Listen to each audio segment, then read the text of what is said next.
right, we're diving into the G20, so bear with me here because for some of us it takes a bit of a kind of wrapping our head around this, and of course it's taking place right here in South Africa, so it matters to us.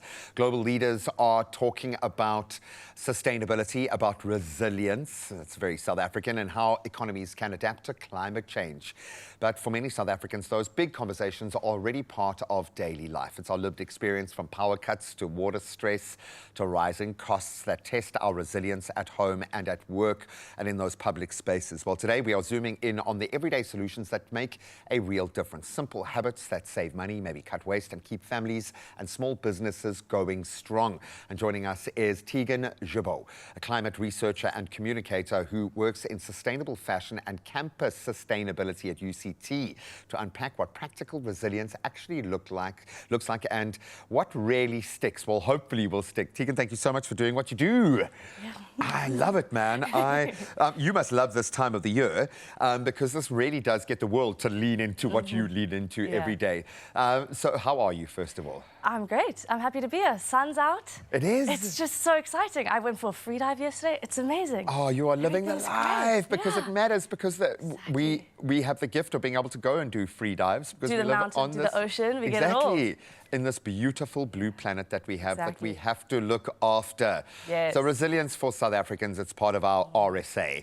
But what does that actually mean? How do you define resilience in your lane? Yeah, I mean, resilience is it's a almost a bit of a buzzword sometimes in climate research. It's used a lot. But resilience to a person is so personal. I mean, I'm not going to tell you how it is to be resilient for yourself. Yeah. It's completely a personal thing. So I guess it's really the type of way you can describe bouncing back from something. That's how I see it. And, you know, we have a lot of geopolitical tensions, a lot of environmental concerns, social concerns. We're really being tested at this There's point a lot in of bouncing. time. Can we bounce back? Exactly. And it needs to be systemic now. It can't just be a wonderful marketing message at the end of the process to get our points or whatever we do.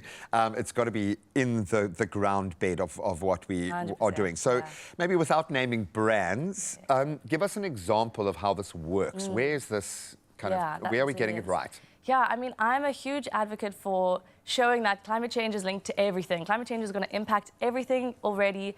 A very practical, on-the-ground thing that I love is food gardens. There's a lot around Cape Town, around the Western Cape. If you just do a couple of Googles, you'll see that there's some around where you wouldn't think.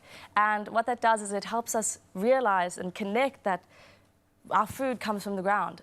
We need nature. We need a healthy environment in order to actually sustain life. So I love a food program. I also love, I always think volunteering. If you have no hope, volunteering at food programs. It changes, but it also changes the dynamic. And we talk about gratitude as being the first very practical tool in transforming your life, and it plays out in spaces like that. Exactly. There is something magical about that.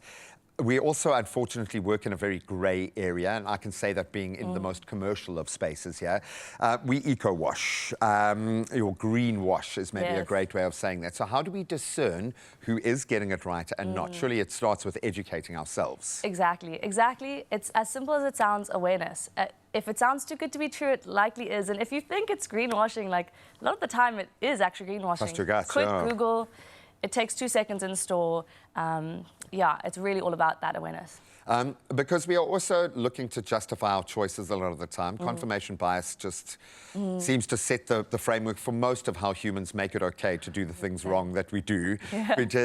But you've got to take the responsibility, because when you buy a certain way, that sends a message. When you live a certain way, that sends a message. Yes, I say in a capitalist system, you vote with your money.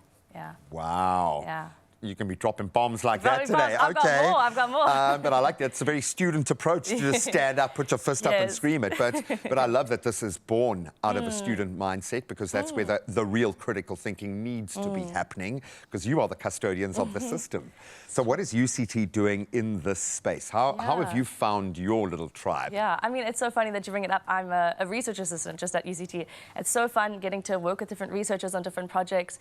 It's so nice to see the theory put into practice. So we have lots of different living labs and things like that, using biogas from food waste, making that, like, it's so fascinating, different projects. It's like Dexter's laboratory, and it's awesome. Researchers are so cool, and science is just amazing. You can do anything you can dream of.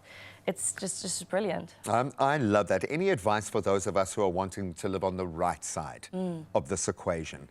something small that we can institute in our own spaces. Maybe speaking to young South Africans who hold a lot more energy to drive these things No, I forward. think you've got lots of energy. Yeah, I think you're like a great. Labrador, yeah, Yes. or a golden retriever, maybe. Yeah. No, I like to think of very practical ways to approach it. It's such a big climate change. It's such a big thing that, like, and it's we easy don't to think take a step back then, exactly. eh? We don't think it impacts us, but it really does. I think I have a couple of quick fire: connect with nature, find a hobby outside. That really brings you back down to the ground. And especially us young South Africans are always scrolling, always online. It's nice to just take a step back, breathe, reconnect, ground yourself. But also, climate resilience is actually just your own resilience. It's cutting down on food waste. It's maybe repurposing. Hey, I've got these stale things. How can I rework that into a recipe? That's a climate resilience act. That's a climate change practice.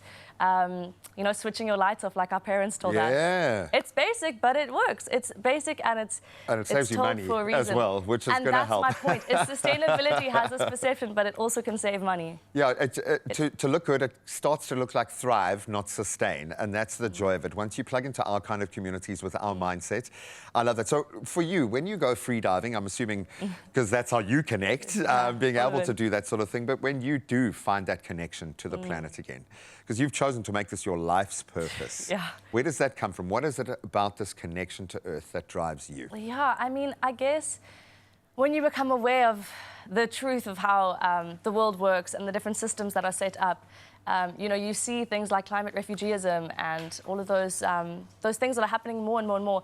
It just inspires a drive within me, and it's so amazing. I mean, you don't work in this space without passion. For sure. You meet sustainability-related jobs, and everyone just loves what they do. So if it's hard, you lose hope sometimes. You're like, oh, no, that policy didn't work out, that didn't work out. But being in this space, you bounce off that energy. You know what you do? You're resilient. You pick yourself back up and you do it. 22nd, 23rd November in Johannesburg. G20 is lighting up the world right now with all the right kind of energy. And I know this because we're getting the right kind of energy from the people that matter most. Young minds, the custodians ready to take care of this unbelievable narrative. Thank you so much for being the voice that you are online in every space that you are.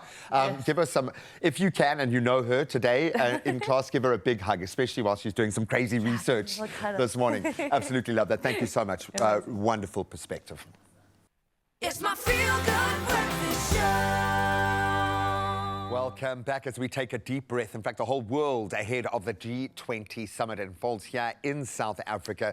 Global leaders are discussing how to build more resilient economies in the face of climate and energy challenges. It's getting real.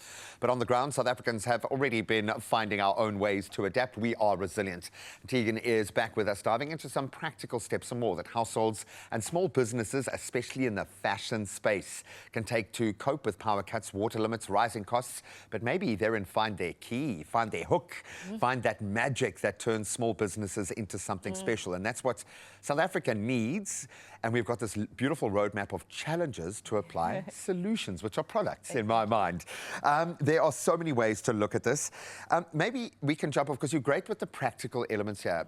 A little starter pack for our families wanting to embrace a more resilient lifestyle. Yes, yeah. So as we spoke about just now, so much of sustainability is actually money saving. So I am a big advocate for sustainable fashion, looking affordable and actually accessible. So if you have the capacity, maybe wait a bit longer to buy something, save a little bit more, invest in something that'll last a bit longer, in that kind of sense. Or repair the things you already have, whether that's clothing or other material items and goods like that. And then also just being conscious about things like we spoke about, like food waste and all of that stuff. It's all linked. Thrift shopping has become my new thing. So my wife comes from the UK, and I'll always go over and come back with the coolest stuff for like £1. Very Macklemore. Yeah, 100%. But there is a Yeah. gap there for South Africans. We love to be seen, being out, but you can't be seen in the same thing more than once.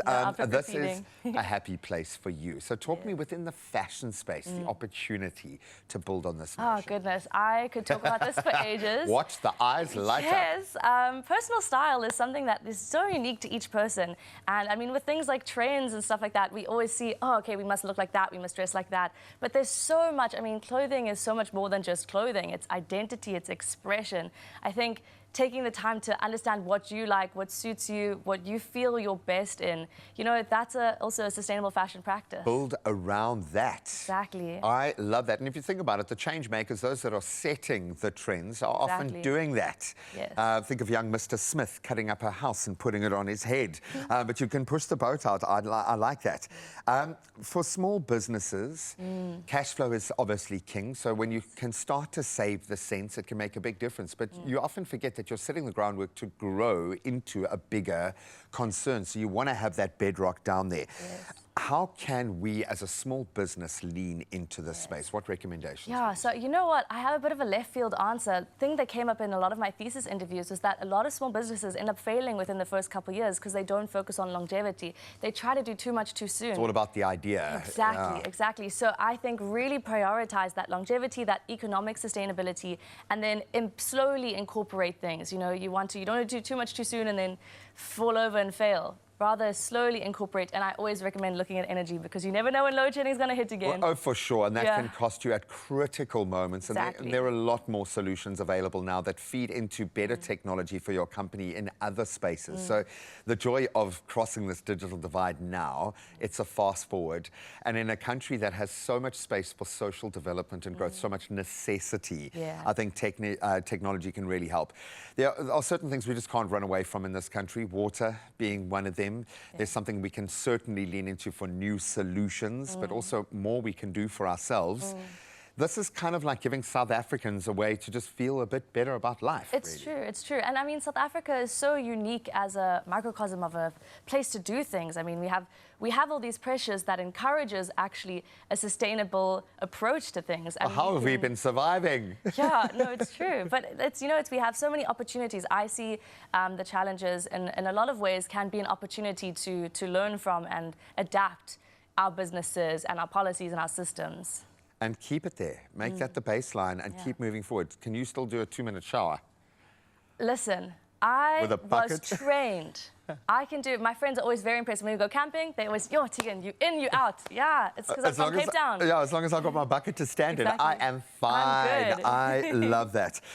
In your heart of hearts, obviously some very powerful figures are going to be reminded, hopefully, over this time that they are dealing with people. They're not dealing with voters. They're not dealing with millions of people. It's individuals. Maybe being in South Africa and seeing our lived experience here might be a good reminder. I hope so. What is your hope for this G20? My hope, What would you like to see goodness. resonating? I mean, the G20 here, it's a massive deal. I mean, there's a big expectation that South Africa is going to have very solution and people-centered discussions. And I mean, the theme is solidarity, equality, and sustainability. So there is this hope that'll be very people-focused, and that's the key. That's what I hope for. Is, you know, it's fun to talk the talk, but actually the people on the ground are who are impacted the most. So I hope the African continent contributes the least, but is impacted the most by climate change. So I hope that person is considered. Very much so. And South Africa, I think we're like the 28th or 25th biggest country in the world. And I think we forget that. We have a population. We have a purpose-driven young population that are out there carving new paths. But the world is watching and listening to us at the moment for a reason. So I hope they embrace it. But you give me a lot of hope, young lady. I'm glad. I love the fact. That's what I'm here to do. Because we have hope and we can have a great future. We just have to advocate for it. Well, and you create it. And that's the thing. It's not done and dusted yet. So whatever those headlines are that are affecting you, you ultimately set the course by the choices that you make every day. So while, yes, we're looking at those bigger picture moves with the G20, I love the fact that South Africa is the center of the world right now. It all rests on our shoulders, on your shoulders, to make the right choices today. Thank you for being our custodian for this one. Absolutely amazing.